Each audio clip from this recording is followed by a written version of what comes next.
కాబట్టి వారు కూడా అనేక పోరాటాలు చేస్తారు. వారు కూడా మన మాట్లాడుతున్నారు.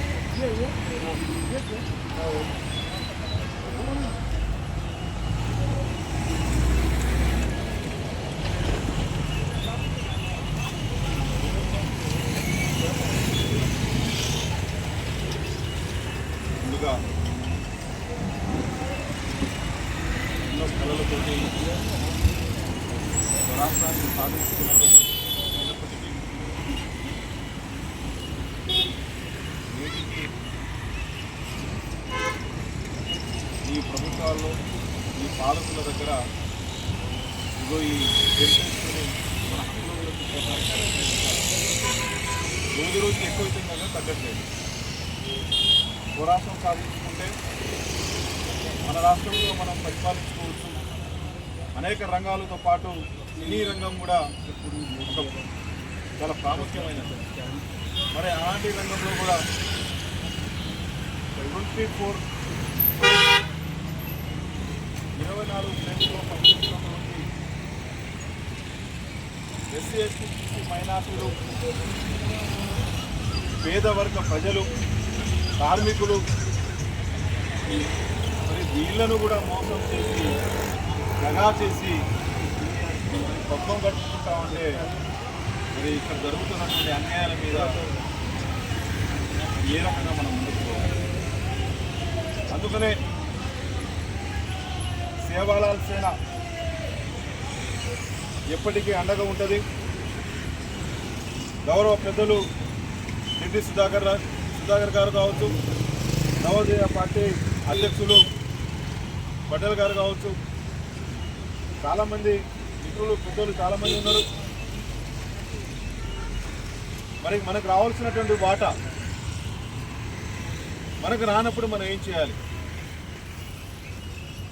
వందలాది సంవత్సరాలు పోట్లాడితే కానీ ఈ భారతదేశానికి స్వతంత్రం రాలా. స్వరాష్ట్రం సాధించాలని చెప్పేసి తొలి దశ మలి దశ ఉద్యమాలు చేసి ప్రాణత్యాగాలు చేసి మరి ఎన్నో ఏళ్లుగా కష్టపడితే కానీ స్వరాష్ట్రం సాధించుకున్నాం. మరి ఈ స్వరాష్ట్రంలో కూడా ఎక్కడ గొంగలి అక్కడే ఉంది కదా. మరి అనేక కార్మికులు ఇబ్బందులతో పాటు ఇందాక ఏఐటీసీ మిత్రులు చెప్పారు, ఎప్పటికీ కార్మికుల కోసం వెన్నట్టు ఉండి ముందు నడిపించి పనిచేసేటువంటి కమ్యూనిస్టు సిద్ధాంతాలతో ఉన్నాయి. వారితో కూడా మేము పనిచేయడం జరిగింది, పని చేస్తూనే ఉంటాం. ఇక మీద కూడా మాకు న్యాయం జరిగేంత వరకు ఎప్పుడు కూడా ఎక్కడ వెనక తిరిగి చూసే పరిస్థితి లేదని చెప్పి కూడా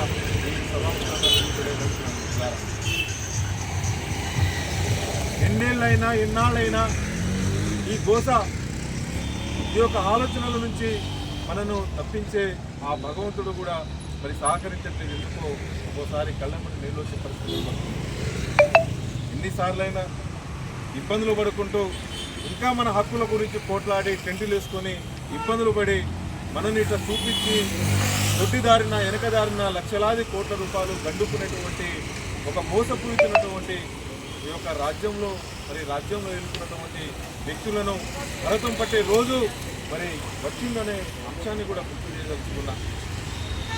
కాబట్టి సినీ పరిశ్రమలో ఉన్నటువంటి ఏ ఒక్క మిత్రులకు కూడా ఏ ఒక్క కార్మికులు కూడా అన్యాయం జరిగితే దానికి వెన్నంటూ ఉండి మేము యావత్ రాష్ట్రంలో మరి ఉన్నటువంటి సేవాలాల్ సేనగా మీకు ఎప్పుడు సపోర్ట్గా ఉంటాం. ఏ కార్యక్రమమైనా మేము ముందుండి పనిచేస్తామనే అంశాన్ని కూడా ఈరోజు మీ ముందు ఉంచుతున్నాం. కాబట్టి ఇది 24 గంటలు ఒక కళారంగాన్ని ఒక వినోదాత్మకమైనటువంటి అంశాన్ని మరి ముందుకు తీసుకుపోతున్నటువంటి ఎన్నో కష్టాలు ఉంటాయి. 2 గంటలు సినిమా చేస్తే 2 గంటలు సినిమా చూసే వాళ్లకు వాళ్ళ బాధలు తెలిసి ఉండొచ్చు, తెలియకపోయి ఉండొచ్చు.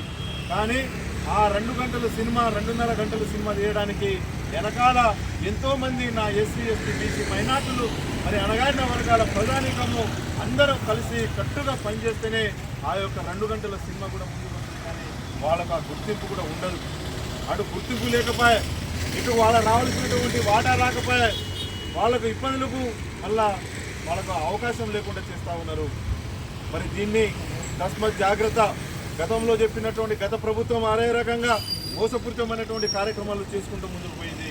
ఇప్పుడున్న ప్రభుత్వానికి కూడా చిత్తశుద్ధి ఉంటే, ఇప్పుడున్న ప్రభుత్వానికి కూడా ఏమాత్రం తెలివి ఉంటే ఇమ్మీడియట్లీగా మరి దానికి సంబంధించినటువంటి మంత్రి కూడా ఉన్నారు కదా, మరి ఇమీడియట్గా ఈ కార్యక్రమాన్ని రూపుమాపి అంటే ఒక కార్యక్రమాన్ని ఇమీడియట్గా మరి పరిష్కారం దిశగా మరి ముందుకెళ్ళాలని చెప్పేసి ఈ తెలంగాణ రాష్ట్రంలో ఎప్పుడు ఎవరికి బాధ వచ్చినా ఈ యొక్క ఇందిరా పార్క్ దగ్గర నుంచి మరి మా బాధను విన్నవించుకుంటున్నాం కదా.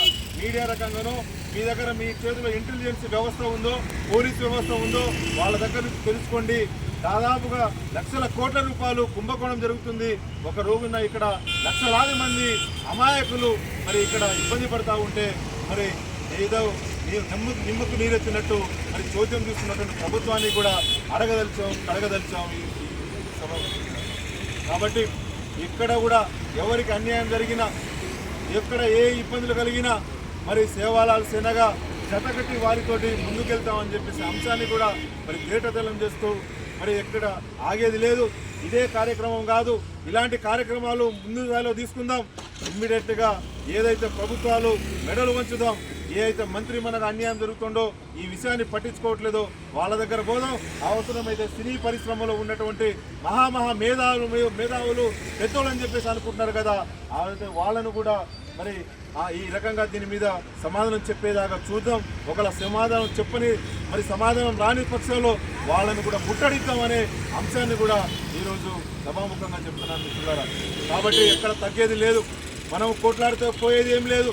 బానిస శంకులు అని చెప్పేసి ఒక కవి చెప్పారు కదా, మనం కోట్లాడితే ఏమీ పోయేదేమీ లేదు. ఉద్యమాలు చేస్తేనే తెలంగాణ వచ్చింది, ఉద్యమాలు చేస్తేనే ఈ దేశానికి స్వతంత్రం వచ్చింది, ఉద్యమాలు చేస్తేనే మన యొక్క కార్మికులకు రేపు న్యాయం జరుగుతుందనే అంశాన్ని కూడా తేటతెల్లం చేయదలుచుకున్నాను మిత్రులారా. కాబట్టి ఎక్కడ కూడా మనం తగ్గేది లేదు, ఎక్కడ కూడా వెనకడుగు వేసేది లేదు. మీరు ఏ రకంగా ఉన్నా మిమ్మల్ని సాధారిగా, మిమ్మల్ని ఆలోచనలుగా, మీ అడుగుగా సేవాలాల్ సేన యావత్ తెలంగాణ రాష్ట్ర అధ్యక్షునిగా మీకు మాటిస్తున్నాను. ఆల్రెడీగా దిగ్గు సుధాకర్ గారికి మా గురించి తెలుసు, ఎంత పోరాటం చేస్తాం, ఏ రకంగా కార్యక్రమాలు ఎన్నోసార్లు మేము పాలుపంచుకొని ఉద్యమాలు చేసుకున్నాం గత ప్రభుత్వాల్లో కూడా.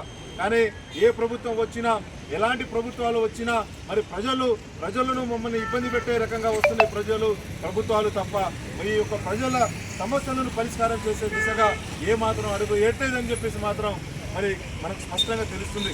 కాబట్టి ఇలాంటి ఆలోచనలు ప్రభుత్వాలు కూడా విరమించుకోవాలి. ఇమీడియట్గా దానికి సంబంధించినటువంటి మరి నాయకత్వం ఏదైతే ఉందో పెద్ద మనుషులతో కూర్చోబెట్టుకొని మరి అమాయక ప్రజల యొక్క ఆలోచనను ముందుకు తీసుకుపోవాలి. అవసరమైతే వాళ్లకు కష్టపడుతున్నారు కాబట్టి వాళ్ళ మంచి అవకాశాలు ఇచ్చి మరి ఈ ప్రభుత్వం ఆదుకోవాలి. వాళ్ళకు జరుగుతున్నటువంటి అన్యాయాల మీద ఇమీడియట్గా ఒక కమిషన్ వేయాలి. ఆ కమిషన్ తోటి ముందు తీసుకుపోయి లక్షలాది కోట్ల రూపాయలు ఎవరైతే దండుకున్నారో వాళ్ళని ఇమీడియట్గా కటకటాల పాలు నెట్టాలని చెప్పేసి మాత్రం సేవాలాల్ సేనగా మీ అందరికీ కూడా విన్నవించుకుంటూ ఇంత మంచి చక్కటి అవకాశం ఇచ్చినటువంటి మరి మీ అందరికీ కూడా పేరున మరి ఉద్యమ అభివందనాలు తెలియపరుచుకుంటాను. థ్యాంక్ యూ, ధన్యవాదాలు.